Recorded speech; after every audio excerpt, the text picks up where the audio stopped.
shirt, not necessarily beating everybody all the time, and not necessarily cutting out mistakes completely. Who can do that? No one can, or very rarely do a football team be that good. But I think as long as everybody gets to say, we're in this together, I think could become a really important mantra. But that's a two-way street. That's fans coming to the club and the players in the club coming to meet the fans halfway. And I think if clubs start to get that blend right, I think the fact that they have had so much, both parties have had so much taken away from them over a year and a half, we could see, I would call it an improved attitude towards our football clubs. I think the noise that's going to be created opening weekend up and down the land, particularly in the EFL.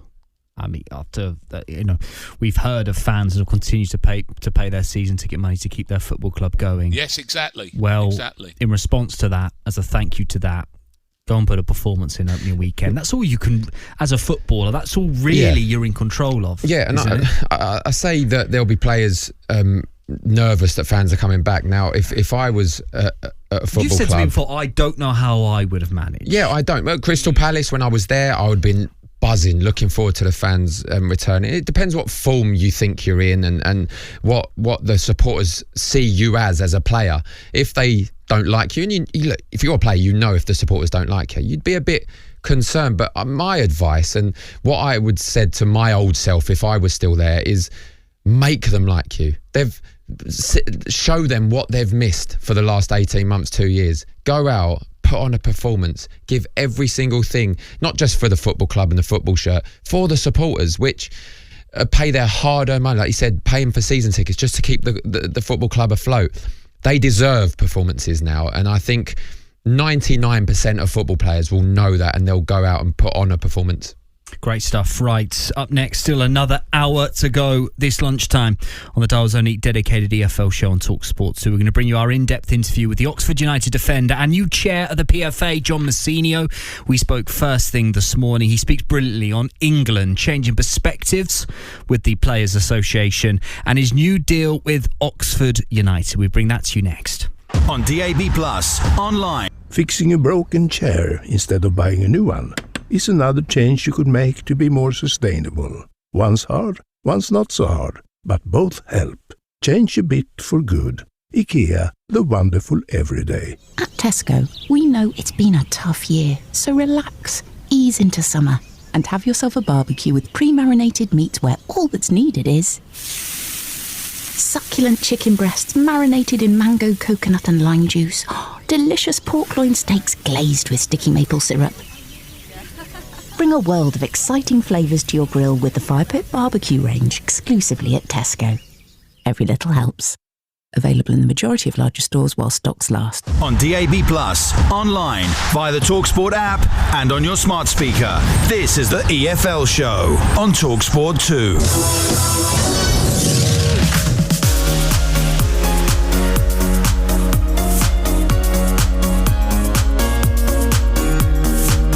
Thanks for your company. We're here for another hour on TalkSport 2 this lunchtime on the Dial's only devoted EFL show with me, Dan Windle. Live with Mark Webster and myself, the former Charlton, Palace, Ipswich midfielder Darren Ambrose. This hour we're going to speak live with the Harrogate Town boss Simon Weaver after he signed a new deal at the club. We're going to discuss matters in League 1 and League 2 in more detail. We'll do our best.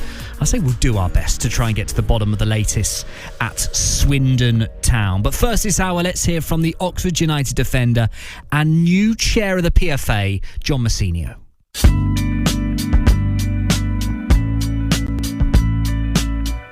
John, great to see you. Congrats on the new deal, the 2-year contract signed this week. 35 years young now. I know you had your knee issues last season. I'll start. Did you fear the worst? Did you have to start to wonder what could come next?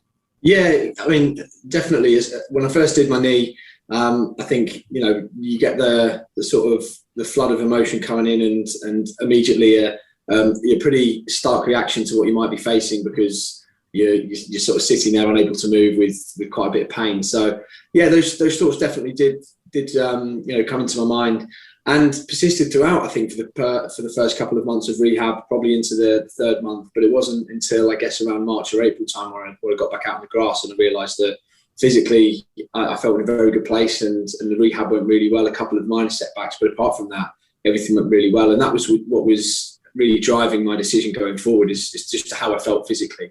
And ultimately, it was great. Everything felt fine. I'm still wary of that, and I'm still gradually edging my way back to full contact training, and hopefully with a view to playing a couple of games in the next couple of weeks. So yeah, there's still sort of there in the back of my mind, but every time I make a step in the right direction and progress with something we've done on the rehab side, it really fades away, and just look forward to playing again. So at no point did you think, this is me done?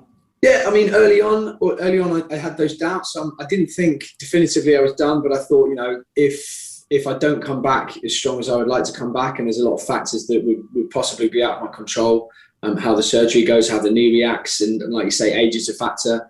When you get to 35, the surgery is probably not as straightforward, especially on an ACL, as it might have been, when you're a lot younger. So yeah, that definitely crept into my mind, and there were a lot of things that were going on. But first and foremost, I did want to come back and play. So that was my first ambition, to make sure I gave myself the best chance of actually doing that. And beyond that, like I said, if that wasn't a possibility, it wouldn't have been the end of the world for me. I've got a couple of other irons in the fire and a couple of other options. So yeah, it wouldn't have been terminal by any means. But I think everybody in their dog says to me, keep playing as long as you can. And I won't do that at the detriment of my own body or at the detriment of the team. But certainly, while I think I've got something to contribute, then I'd love to keep playing. Because nothing matches that feeling Saturday afternoon.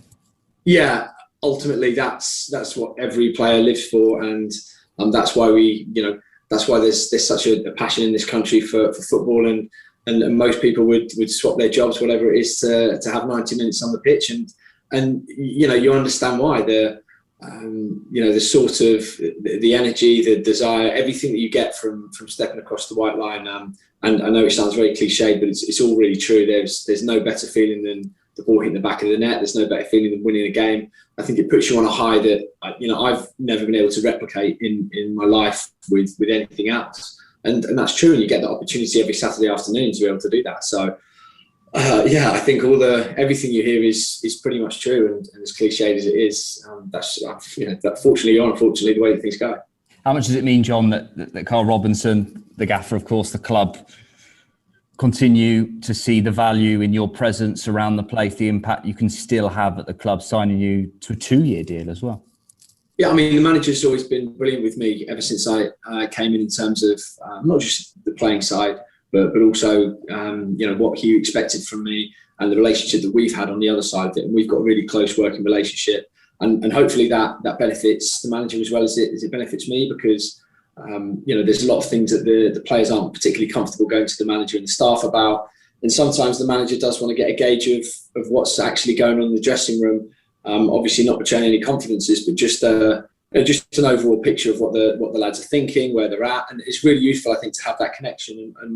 And I've worked now with the manager pretty closely for over 3 years. We've got a really good relationship. And there's dual parts to it. There's the playing side that I can offer him, but also the other side. And thankfully, that relationship's worked really well. And yeah, like you say, the fact that the club have been willing to give me a 2-year contract, hopefully, is a signal of their sort of understanding of the value of that relationship and what I can bring to the club. And I'll keep doing that, and I'll keep doing that to the best of my abilities. Oxford United have fallen just short in the last 2 seasons in the League One playoffs. What drives the club, John, to make you, your teammates, the gaffer, the coaching staff think you can get it right this time around? Because I look at League One, the size of clubs in it, the history of the clubs in it, it feels like it becomes a stiffer test, more stiffer every year. I think you're completely right. And we look at the league this year and think it looks even stronger. Some of the sides that come down into the league now, some of the sides that have been stuck in the league for so long, it's incredible.